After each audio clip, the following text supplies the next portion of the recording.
Mesdames et messieurs, bonjour. Bienvenue sur la chaîne chrétienne numéro 1 en France, MES TV. Je suis Odilon TTI. Je reçois aujourd'hui Monsieur Laurent Aboué. Un homme réservé, un homme qui travaille beaucoup dans l'ombre, mais qui fait de grandes choses. Monsieur Laurent Aboué, bonjour. Bonjour, cher frère Odilon. Et bienvenue sur MES TV. Vous êtes aujourd'hui l'invité de notre émission Qui êtes-vous? Laurent Aboué est avec nous. Nous allons parler de son parcours, nous allons parler de ses réalisations, nous allons parler de ses projets à venir. Et si nous sortons de cette émission, vous allez tout savoir sur lui. Il ne sera plus caché, parce qu'il est beaucoup caché. Et j'espère que tout le monde sera bien servi aujourd'hui. Merci d'être sur MES TV. Bonjour. Monsieur Laurent Aboué, dites-nous aujourd'hui, pour ceux qui ne vous connaissent pas, qui est Laurent Aboué? Merci pour cette belle question parce que c'est vrai que je suis un homme beaucoup effacé, beaucoup réservé. Je suis nom Laurent Aboué, je suis manager, concepteur et producteur d'artistes. Voilà. Manager, producteur et concepteur. Ouais. D'accord. Merci déjà. Mais moi, quand j'entends Aboué, ça me fait penser à quelqu'un. Est-ce que c'est ça? Oui, oui, effectivement. Quand vous attendez Aboué, ça vous fait penser à quelqu'un parce que personnellement, mon grand frère, Jagan Aboué. Personnellement. Jagan Aboué. Que son âme repose vraiment. Attends. On ne peut pas mentionner le nom de Jagan Aboué. Et puis, on va continuer à parler. Une petite minute de silence en la mémoire de Jagan Aboué. Amen. Grand homme de culture du Côte d'Ivoire. Malheureusement, le Tout-Puissant Dieu l'a rappelé auprès de lui. Une petite minute de silence. Voilà, merci chers abonnés. J'espère que vous avez observé aussi la minute de silence chez vous. Voilà, dans vos canapés, sur vos différents lieux de travail, tout et tout. Et on reprend l'émission. Et nous recevons Monsieur Laurent Aboué, frère à Jagan Aboué, mais qui n'utilise pas le nom de son frère pour aller de l'avant, qui trace sa propre route, qui crée ses propres mouvements. Monsieur Laurent Aboué, merci d'être avec nous. Donc, vous êtes le frère à Jagan Aboué. Oui, je suis le frère Adjangan Aboué. Je suis son 5e petit frère. Ah, si je ne me trompe pas. D'accord. Ouais.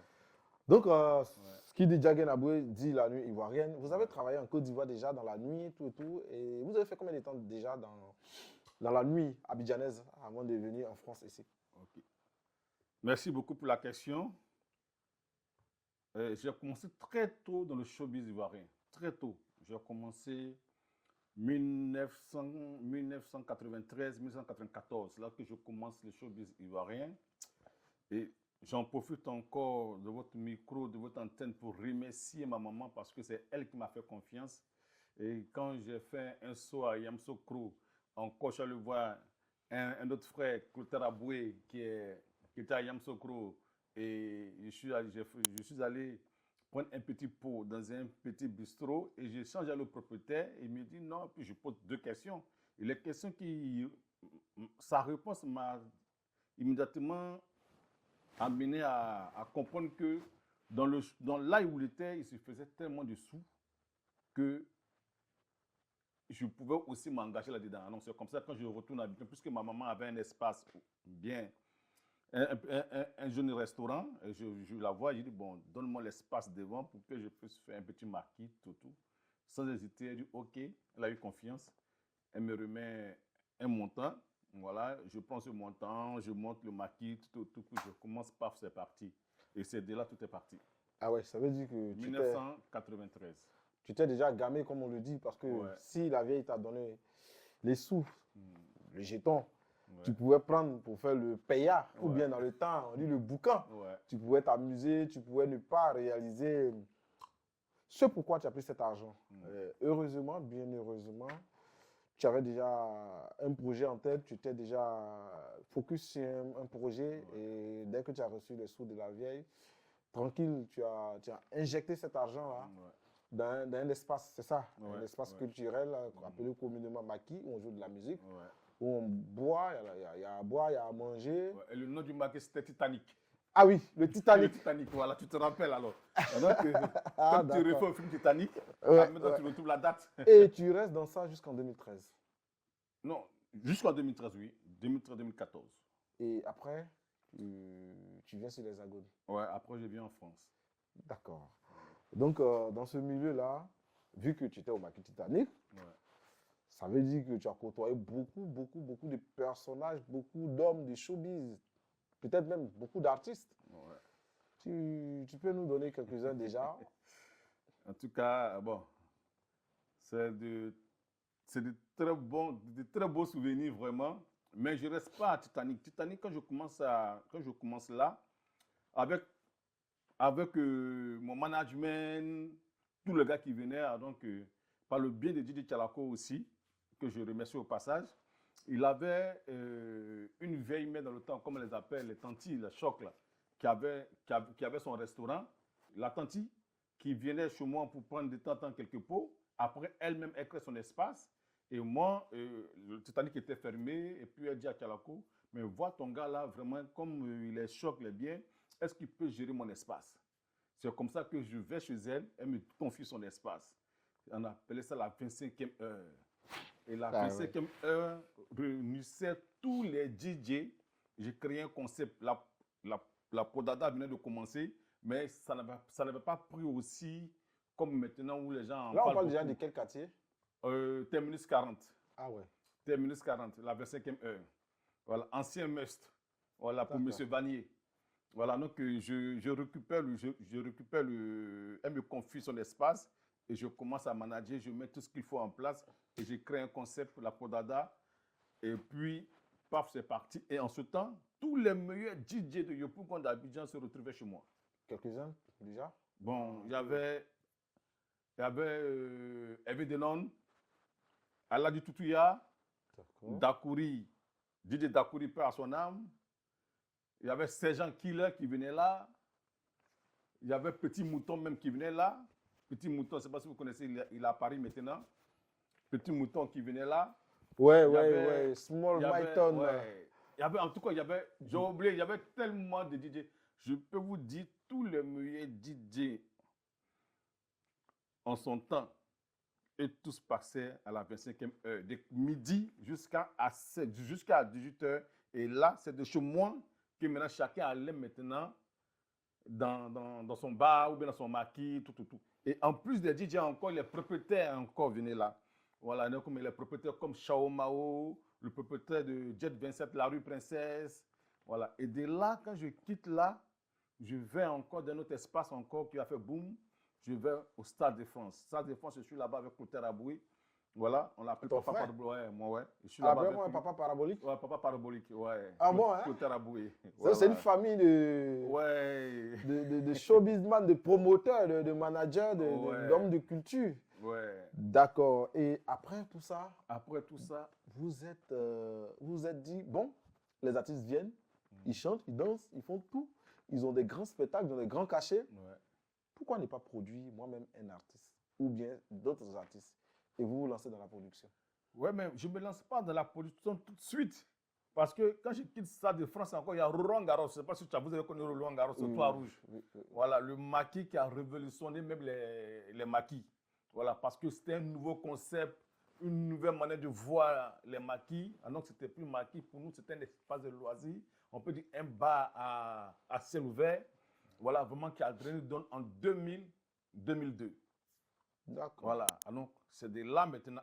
Et quand je quitte là, après encore, je vais encore dans notre espace encore, qui est Jet 27, la rue Princesse. Je fais 2 ans au Jet, j'ai fait 2 ans. Et c'est de Jet 27 maintenant que j'ai l'idée maintenant de produire des artistes. Parce qu'il y a des artistes qui viennent me voir, qui voulaient que je les manage, mais qui voulaient que je les produise. Et à partir de là, je rentre dans la production. Je produis un artiste Zouglou, mais au fur du temps que je n'ai pas assez de moyens pour injecter dedans, l'album est fini, mais l'album ne sort pas.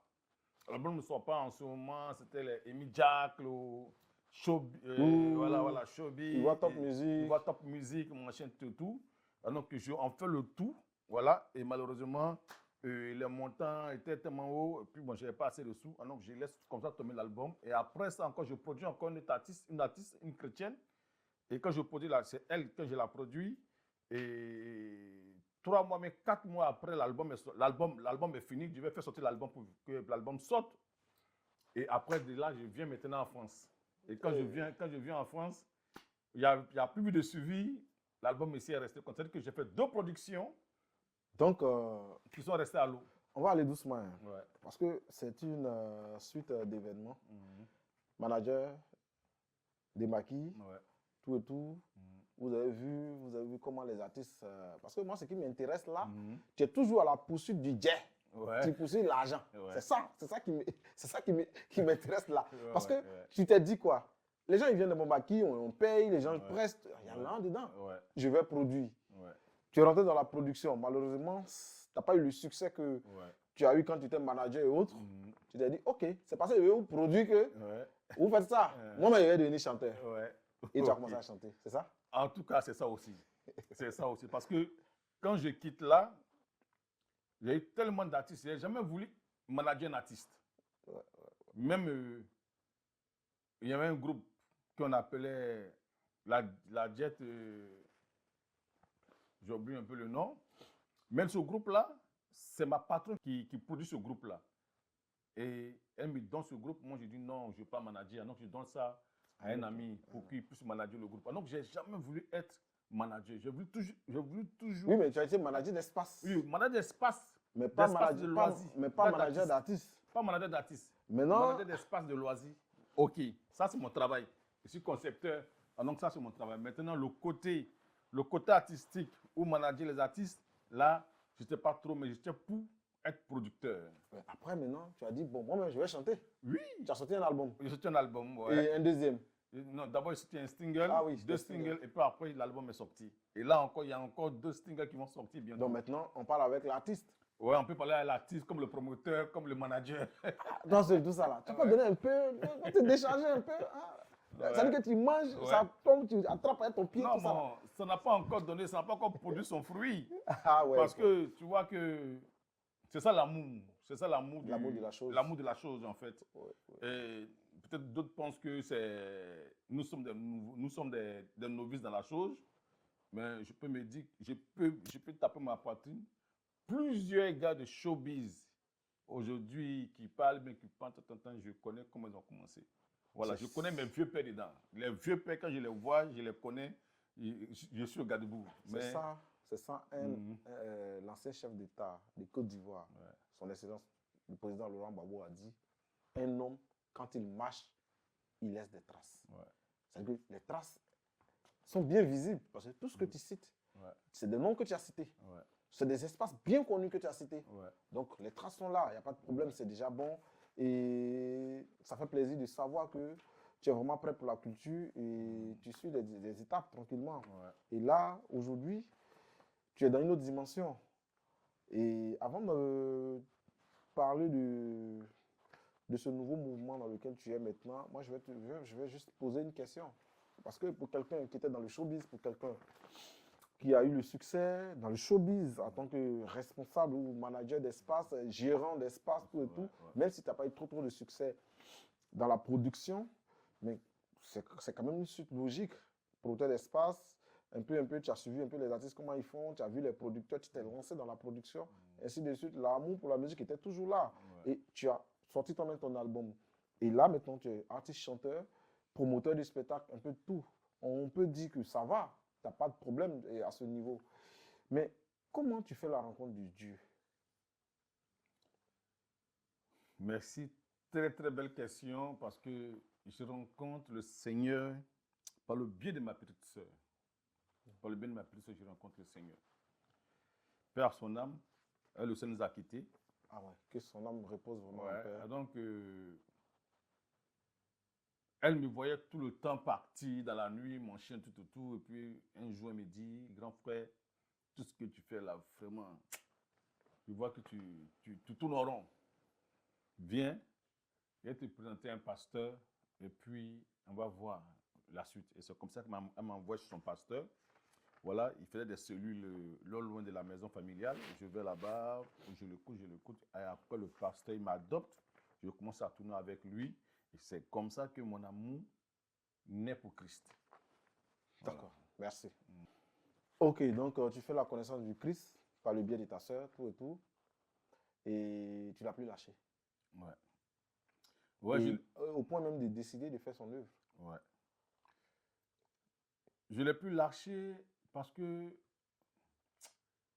quand j'ai rencontré le Christ, il m'a fait beaucoup de bien. Il m'a fait beaucoup de bien. Et il m'a fait beaucoup de bien. Mais tu sais, quand tu n'as pas l'esprit de discernement, il y a des choses que tu vois venir, tu penses que c'est un jeu. Tu penses que c'est un jeu. Et après, quand ça t'arrive, c'est là que tu vois que vraiment, ce que l'homme de Dieu avait dit, ce n'était pas un jeu. C'était une réalité. Donc, c'était à moi maintenant de pouvoir prendre mes dispositions pour ne pas que ce que l'homme de Dieu avait prédit dans ma vie arrivait. Mais malheureusement, c'est arrivé. Et c'est là que je me rends compte que Dieu est vraiment Dieu. Dieu existe vraiment. Donc, c'est là je décide maintenant de m'engager véritablement pour le Seigneur. Et jusqu'à aujourd'hui, je suis vraiment attaché à Christ. Et j'ai tout laissé. J'ai laissé la nuit. J'ai laissé beaucoup de choses pour lui. Aujourd'hui, je me consacre à l'œuvre de Dieu. Je ne suis pas pasteur, je suis un simple ouvrier, voilà, mais je suis dans tout ce qui concerne le Christ. Voilà. D'accord, déjà merci. Tu as, tu as parfaitement répondu à la prochaine question que j'allais poser parce que j'allais même demander, donc maintenant toutes tes activités sont orientées, sont focalisées dans le domaine, tu as laissé maintenant le monde dans le domaine de l'œuvre de Dieu, c'est ça? Et c'est déjà bien, c'est très bien, donc tu n'es plus dans le monde. Ou bien de temps en temps, vu que c'est pas aussi mauvais être dans le monde. Voilà, travailler dans le monde, comme vous le dites, comme tout le monde le dit, c'est pas une mauvaise chose en soi. C'est chacun à sa voie, mais il suffit juste d'être juste dans ce qu'on fait. Et là, tu as commencé là, tu es parti crescendo, et maintenant tu fais l'œuvre de Dieu, tu organises des spectacles chrétiens, c'est ça? Et tu invites par le biais de ton association, tu invites des pasteurs ici en France pour des programmes d'évangélisation. Et c'est pas payé, c'est pas payant, l'entrée n'est pas payante. Comment tu rentabilises, parce qu'il y a des factures à payer, tout ce matos, le studio dans lequel on est, tout et tout, il faut le payer. Parce que vous faites des émissions chrétiennes ici. C'est ça? C'est ça, ouais. Donc parlez-nous de votre association que vous utilisez pour faire tout ça, Mess TV. Pourquoi Mess TV? Merci beaucoup pour la question, mais d'abord, avant de répondre, je vous dis que quand tu décides de marcher avec Christ, c'est les deux pieds là-dedans. Ce n'est pas un pied dehors, un pied dedans. Voilà. Donc, c'est les deux pieds là-dedans. Donc, le côté showbiz, mondain, c'est fini. Voilà, je ne suis plus dedans. Je suis à 100%, les deux pieds, dedans. 100% dans Christ. Voilà, en Christ. En Christ. Voilà. Donc, tout à l'heure, vous me posez la question sur l'association Mess TV. Mess TV, c'est une association. Notre mission, c'est l'évangélisation. La définition déjà, c'est quoi? Message express. Ok. Ah ouais. Message express. Ah ouais. Parce c'est qu'il n'y a pas de temps. Il n'y a pas de temps. Parce que là où le monde va, à une telle vitesse, c'est dangereux pour le peuple de Dieu. Parce que quand vous regardez aujourd'hui autour de vous, c'est la guerre, c'est la famine. Il y a beaucoup de choses qui se produisent dans la vie des gens qu'ils n'arrivent même pas à avoir même un repas par jour. C'est compliqué. Et donc, nous, à travers l'association Mess TV, voilà, nous interpellons le peuple de Dieu, nous interpellons les nations, voilà, par des messages de paix, par des messages de solidarité, par des messages de compassion et surtout par l'évangile. Parce que notre première mission, c'est l'évangile de Dieu. Donc, c'est de prêcher l'évangile. D'accord, merci. Merci. C'est bien. C'est une bonne chose. Il faut toujours des gens pour œuvrer à sauver le monde. Et tirer encore ceux qui n'ont pas encore compris la parole de Dieu, notre Créateur. Parce qu'il est vraiment important de respecter le Créateur de ce monde dans lequel nous vivons. Mais il y a un problème parce que quand tu fais l'œuvre de Dieu, tout et tout, vu que tu n'es pas pasteur, tu n'as pas une église qui cotise pour toi, t'as pas... C'est vrai, tu appartiens à une communauté, tu es dans une église où tu es simple membre, simple fidèle. Ouais. Parce que toi, tu as décidé de servir Dieu, tu n'es pas allé faire des cours Ouais. pour devenir pasteur, tu n'as pas fait des cours pour devenir... Des cours pastoraux, ouais, mais là, tu es un simple ouvrier qui fait l'œuvre de Dieu, qui fait beaucoup de choses pour que l'évangile soit annoncé partout dans le monde. Ouais. Mais où tu enlèves les fonds pour faire tout ça? Merci pour la question. En fait, quand nous organisons un programme avec mes collaborateurs au niveau de MES TV, nous établissons un programme et ce programme-là, nous soumettons ce programme-là au peuple de Dieu. Voilà, nous appelons, on fait des messages surtout. Et il y a des frères vraiment qui ont la main sur le cœur, voilà, qui répondent présent, voilà, qui viennent, qui disent, bon, voilà, moi, parce que ton programme, ça te coûte combien? Si mon programme me coûte 4 000 euros, je dis, bon, voilà, moi, je te donne peut-être 1 000 euros. Ah oui, des dons de tierces personnes, voilà, des dons de fidèles, des dons des personnes qui ont la main sur le cœur, qui sont prêts à financer l'évolution de l'évangile. Ah, ouais. Voilà, donc qui viennent et qui me donnent. Et après aussi sort de ma poche. Voilà, il y a le reliquat qui sort aussi de ma poche. Et puis bon, voilà, ce qu'on peut faire, on organise ça là pour... Mais comme vous avez bien signifié dans votre question, c'est gratuit. Tu sais, l'œuvre de Dieu n'est pas payant. Dieu nous a donné ça gratuitement. Maintenant, si Dieu t'a donné quelque chose de gratuit, toi, à ton retour, tu ne fais que donner aussi gratuitement. Voilà, donc on a reçu gratuitement, sans payer 5 francs. Donc, vraiment, tous les programmes que nous allons organiser, les programmes d'évangélisation, les conférences, les séminaires que nous allons organiser, vraiment, elles ne seront pas payantes. Voilà, elles ne seront pas payantes, elles seront gratuites. Et puis, bon, après, maintenant, tous ceux qui veulent maintenant participer, qui veulent donner 1 euro, 2 euros, 3 euros, bien combien de CFA, voilà, ils sont libres, voilà, et ils contactent MES TV pour dire donc, on veut soutenir la chaîne, on veut soutenir l'œuvre, on veut soutenir la mission, voilà, et ils sont libres de donner ce qu'ils veulent, voilà. Et chers abonnés, c'est vrai, Dieu nous a donné tout gratuit, mais l'appareil photo, les lumières, tout ça, c'est pas gratuit. C'est payant. Donc, il faut soutenir le mouvement. C'est très important. Ouais. Je dis ça juste pour rigoler. Ouais, mais c'est normal, ouais. Oui, c'est important ce que vous faites, c'est important ce qu'on dit, parce que quand on fait l'œuvre de Dieu, on n'entend rien en retour. Mais la vie est ce qu'elle est. Elle nous impose d'autres choses. Voilà, il y a des contraintes liées souvent à l'argent. Et souvent, c'est grâce à des donations de personnes de bonne volonté que ce genre de programme-là progresse et que l'évangile est annoncé partout dans le monde. Donc, ceux qui pensent que MES TV fait un bon boulot pour la propagande, pour l'annonce de l'évangile partout dans le monde, pour l'évolution de l'œuvre de Dieu, vous pouvez aussi faire des gestes, vous pouvez faire des dons, aider M. Laurent Aboué et son association à aller de l'avant. C'est très important. Moi, pour ma part, je trouve ça très bien ce que vous faites. Je suis ému parce que quand je regarde ce que vous faites, je dis, mais tiens, le monsieur là, d'où il tire son énergie? Et après, j'ai compris qu'avec Dieu, l'énergie est toujours là. Ouais. On n'a pas besoin de forcer. Non, la Bible dit que si tu as un peu dans ta main, lève-toi et commence. N'attends pas quelqu'un.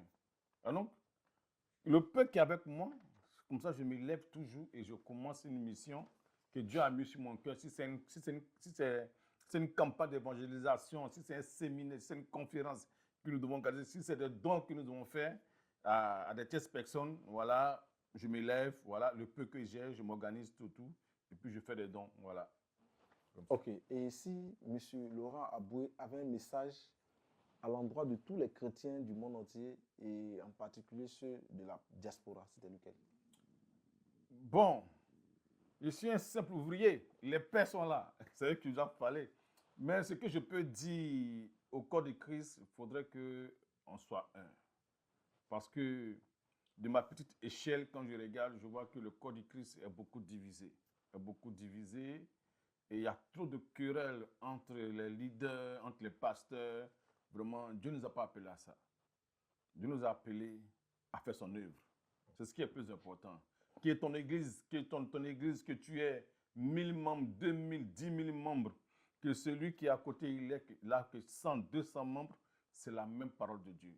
C'est la même parole de Dieu que le peuple de Dieu attend. Il n'y a pas de différence. Voilà, donc si Dieu t'a fait grâce d'avoir 10 000 membres, gloire à Dieu. Mais je pense que le plus important, c'est l'évangile qui doit passer. Voilà, je pense que c'est ça. Donc le corps du Christ doit former un bloc, voilà, pour l'avancement de l'évangile.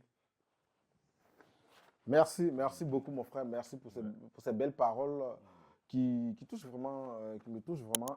Maintenant, revenons à vos projets futurs parce que vous avez plein de... En début d'émission, on a dit ici que vous avez plusieurs cordes à votre arc. Ouais. Quels sont les projets futurs de M. Aboué? Bon. Là, je me suis lancé dans l'audiovisuel. Donc je compte produire des émissions que je fais déjà, mais je compte produire des émissions à grande échelle avec vraiment avec un studio, un plus grand studio, et puis aussi organiser des concerts, organiser des grands séminaires vraiment pour le corps du Christ. Et ça, ce sont mes projets qui sont là. Donc, je pense que si Dieu fait grâce que tout se passe bien, voilà. Et là, en avril, on a un concert qu'on lance. Voilà, on a un concert qu'on lance en avril. Et puis, on a un séminaire aussi en août qu'on va lancer. On a aussi une conférence des jeunes leaders chrétiens bientôt, soit dans le mois de février, mais dans le mois de mars, qui arrive. Donc, on a beaucoup de choses qui sont là déjà, qui sont dans l'antichambre que nous préparons pour que, voilà, on puisse vraiment, parce qu'il ne faut pas sortir pour sortir. Voilà, il faut d'abord confier les projets que nous avons d'abord à l'Éternel, prier pour que Dieu nous donne une bonne orientation avant que nous puissions, voilà, réaliser ces projets-là. Donc, beaucoup de projets sont là, voilà. Ok, tout à l'heure, avant l'émission en off, on était en train de parler et tu m'avais fait savoir que tu avais une petite structure AKL, la 10 d'or. Est-ce que pour terminer assez rapidement, tu peux en parler un peu pour que les abonnés puissent en savoir un peu plus? Ouais. Oui, j'ai ma structure AKL Production Dixdor. C'est une structure que j'ai mis en place, que j'ai créée depuis Abidjan, puis je suis venu. Donc, elle est restée fermée pendant les 12 ans, mais les 13 ans que j'ai fait à Paris. Mais elle fonctionne, je produis avec. J'ai fait un single au niveau d'Abidjan. Là, je suis en studio avec une chanteuse, voilà, et qui va sortir son album d'ici fin février. D'ici fin février, l'album sort. Voilà, l'album sort. Donc, à quelle production? Voilà, c'est une structure d'événementiel de production. Elle est là, c'est parce que j'étais en France que vraiment on n'a pas pu promouvoir cette structure-là pour que le peuple de Dieu, mais pour que la Côte d'Ivoire puisse la connaître davantage. Mais je pense que tout ce que Dieu fait est bon. Donc en ce moment, nous avons relancé les activités et je pense que par la grâce de Dieu, tout va bien se passer. Et voilà, les gens vont entendre parler de nous bientôt. Voilà. Et quel est votre mot de fin? Mon mot de fin, d'abord, je vais remercier mon pasteur Youssouf Kamara, remercier aussi l'un de mes pasteurs aussi, Jean-Baptiste Kambou, qui est à Abidjan. Voilà, remercier aussi le pasteur Soro José, remercier aussi l'un de mes pères aussi, José Lito. Voilà, le révérend José Lito. Donc, pourquoi je remercie ces pères? Parce que ce sont des pères qui m'ont soutenu et qui m'ont vraiment aidé, dans le ministère. Tu sais qu'on n'est pas pasteur, ce n'est pas forcément quand tu as la chair que tu es pasteur. Voilà, on est tous appelés à faire l'œuvre de Dieu, donc nous sommes des ouvriers. Donc, tu sais que quand un ouvrier est soutenu par son papa, bien par son pasteur, voilà, ça lui donne de la force encore de croire à ce qu'il fait. Donc, ces pères-là ont cru en moi, ils m'ont soutenu pendant mes conférences, pendant tout ce que j'organise. Et quand j'envoie un projet, ils sont toujours prêts à me soutenir, à m'accompagner dedans. C'est pour cela que je les remercie et je prie Dieu que Dieu bénisse leur ministère. Et je dis merci aussi à ma communauté Grâce et Merveille. Voilà, Grâce et Merveille, ça c'est ma communauté. Vraiment, je les remercie aussi pour leur soutien et puis que Dieu bénisse voilà, le corps du Christ dans son ensemble. Amen. Amen. Et chers abonnés, nous sommes à la fin de notre émission. N'oubliez pas de partager tous les liens qu'on va vous donner. N'oubliez pas de vous abonner à toutes les chaînes de MES TV. N'oubliez pas aussi de soutenir MES TV dans ce qu'on fait, Message Express TV, dans ce qu'on fait, toutes les émissions. Vous pouvez retrouver des interviews avec certains pasteurs, des hommes de Dieu. Il y a même l'interview avec le révérend Soro Josué, qui est disponible sur la chaîne YouTube. On va bientôt débarquer sur TikTok et aussi sur Instagram et bientôt sur Snapchat, et on aura aussi une chaîne Discord. Mais pour l'instant, abonnez-vous à MES TV France sur YouTube et MES TV France sur Facebook. Merci de consacrer votre temps à nous écouter. Merci de consacrer votre temps à nous suivre. C'est très important. Merci de mettre les likes. Merci de partager. N'oubliez surtout pas de vous abonner parce que c'est très important. Abonnement là, ça nous donne de la force. On dit merci à Monsieur Laurent Aboué d'être passé à MES TV. Merci à tout le monde et merci de toujours rester connecté. C'était Odilon TTI, l'enfant de Corée, le neveu de Lobo Djidia, en direct sur MES TV. Des bonnes choses arrivent, ce n'est que le début. On va recevoir ici des hommes très puissants, des hommes de parole, des hommes de valeur sur cette chaîne. Donc n'oubliez pas, ne manquez rien. Pour ne rien manquer, activez la cloche de notification. À la réalisation, Odilon TTI, les machines étaient gérées et les lumières étaient gérées par Justin Série, Justin Fashion Photo, toujours présent, et l'association MES TV, AKL Distor Production, Odilon TTI Studio. Merci, on est ensemble. Big up.